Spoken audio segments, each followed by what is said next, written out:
Good evening, everybody. The purpose of this video is to give you an overview of how to approach the modules. In this case, we're looking at the module for weeks 1 and 2, which covers chapter 10. And as you can see, I'm already at the module. You notice that there's 3 sections. One is just the background information for the module, which in this case will include some resources for the chapter. You have sort of the agenda again that you were shown as a weekly announcement on Monday. This has a little more information, a little more detail, but it's basically the same as in the agenda announcement, and also reflects similar information as the info in your class calendar. Now, you may not really care too much about this because you already know about it through the agenda's announcement. What you may care about is more about this. The resources includes PowerPoint slides, some Excel worksheets, some lecture notes, which are actually part of the module in a later page, and some other handouts, I would call them, that are part of that module as well. Now, some of these resources come directly from my lab, so I just basically pull them into the module, so you can have it here conveniently. If I move on to the next page here, this is where you go in and basically say here. I just want you to do this once. This will be for week number 2. There's no attendance check for week number 1. Now, your view of this page is different than mine. You see it later once you go there. You have a button to submit this, and you're done with it. It's very, very easy. Next page is the one that shows you the actual content of the module. And so if I go here, I can simply start the module, or better yet, go to this link above, and so you can see the whole screen reflects now the lesson. So I can start here, or I can go to individual sections in the chapter lesson. So I'll just start here. Then I'm going to just click on this little 3 lines to just expand the lesson into the whole screen. Normally what I've got in these modules, or these lessons actually, is just simply an introduction to the topics. You have here a couple of header info items. You also have an intro with some of the videos that come from my lab for the most part. There's some that come from me, and some that are external to my lab, but for the most part it will be videos from my lab. So for that reason, you need to be logged into my lab with the same browser, so that when you click on these video links, the video will actually play. Otherwise, you will not be able to see it. And so you also have an outline of what I'm covering in this lesson. And as you can see, you have definitions. At times I expand on those definitions in these notes. I do a little more regarding the actual content. I sometimes organize things a little differently than the book, but it's basically the same with a little more expanded explanations from the book. In the case of chapter 10, we're going to be looking at the life cycle of a plant asset, or fixed asset, or property, plant, and equipment. They're all the same thing. And we're going to be looking at the initial purchase, depreciation. As you use the asset, you're going to reflect it as depreciation. There are 3 methods: straight line, double declining balance, and units of production. There's also disposals via discarding of the asset, sale, and exchange. Now, initially in this section of my lesson, I give you an overview of all those transactions. Here's the purchase. Here's a basic accounting for it, some notes. Here's the purchase of a lump sum.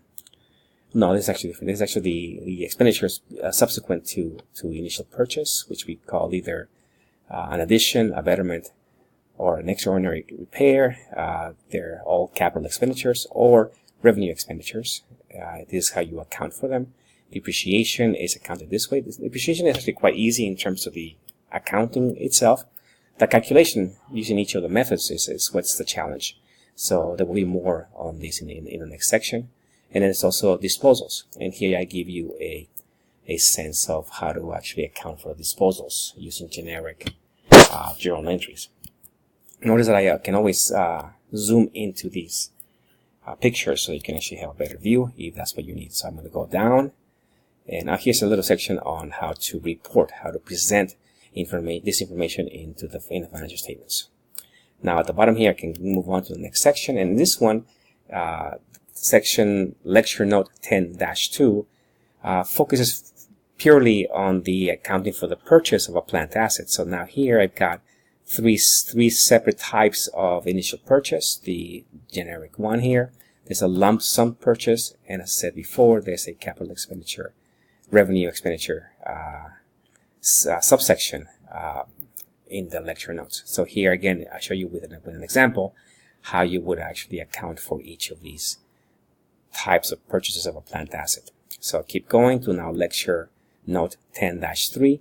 In this one, we're looking at depreciation. And in the first case, we're using straight line. In the second case, we'll use double declining balance. And in the third one will be the units of production. And again, you've got different explanations. In this case, I'm using Excel to show you how I solved each of these example problems and how I accounted for them. And finally, there's a section called lecture note 10-4. This is for disposals. Similar approach. Here's some notes, here's some calculations, and here's some accounting for disposing of an asset via discard, disposing of an asset via a sale, and here's a trade. And you see later it will be two types of variations for exchanges. They deal with something called commercial substance, and you will read that about in my notes. Not so much in the book. And there's a couple of other things here. Actually, these three relate to exchanges or trades. So that will take you to the end of the actual lecture notes for chapter 10. And now I'm back into the modules. I'm going to go out into the main page of the module to show you where we're at. And again, here's the initial overview. I just went through this lecture notes, and now you are ready to go into the homework keys if you want to review the actual homework at this time. So if you go do that, you'll see this. I have some underlying answer keys for many of the unassigned problems, but also for all of the assigned items in the class calendar.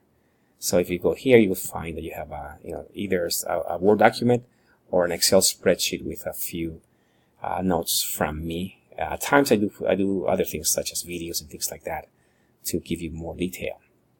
So you review these homework problems hopefully before you actually go and do the actual homework inside of my lab.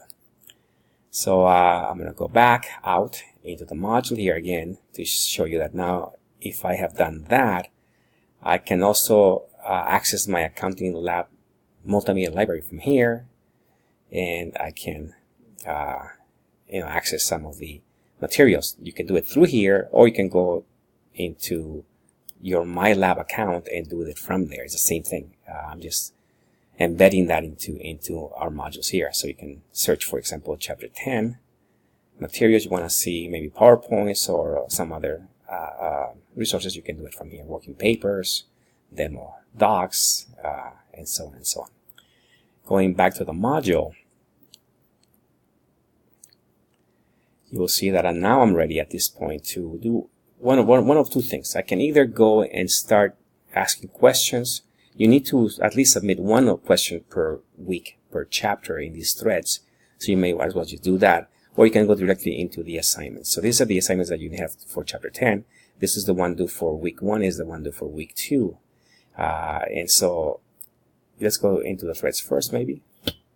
So if you want to just comply with the requirement for your class participation posting for the week, you can just take any of these questions and submit your response to the question. If somebody has already answered one question, that's okay. You can answer that again.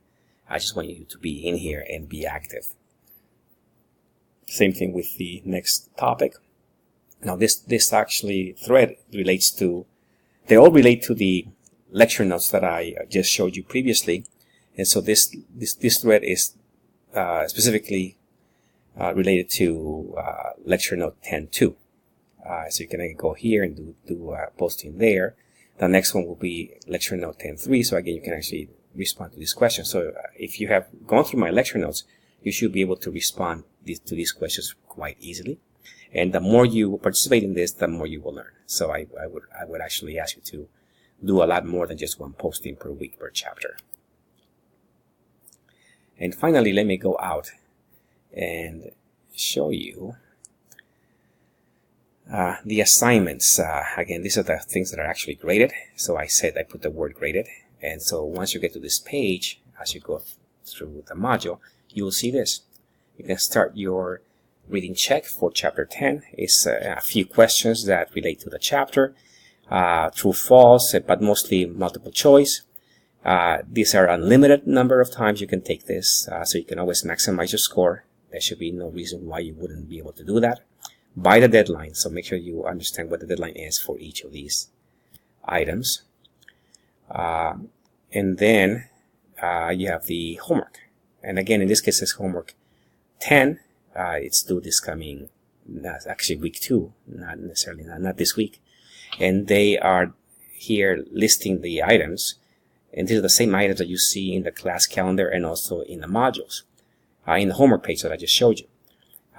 And so even though it says the same thing as in the class calendar 1017, it's really a little different. They have the same problem, 1017, in the book. The one that is fed to you by my lab is slightly different because it has different numbers. So that's the reason it says here similar to. So it's similar in the way, in terms of the content. It's different in terms of the actual numbers. So that's how you actually sort of approach this. You first review the book, you review my modules and the homework page to see how they solve the problem, and then you eventually go to the homework and take it here. And by that point, you should be able to solve the problem. But if not, there's still more help. As you take the actual problem, and again, I'm looking at one at the moment, 1017, I can always go here for the question help, and use either help me solve this or demo doc example to actually teach me how to solve the problem. And then finally, you can go ahead and do it. It will be a different number, but it will be the same problem. Hopefully that explains how to approach the work in the class for each week in each chapter. If you have any questions, you can always go back to the discussion threads, and let me show you where that is very quickly.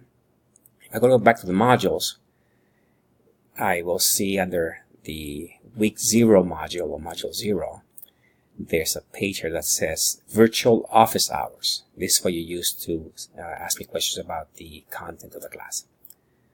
Enjoy.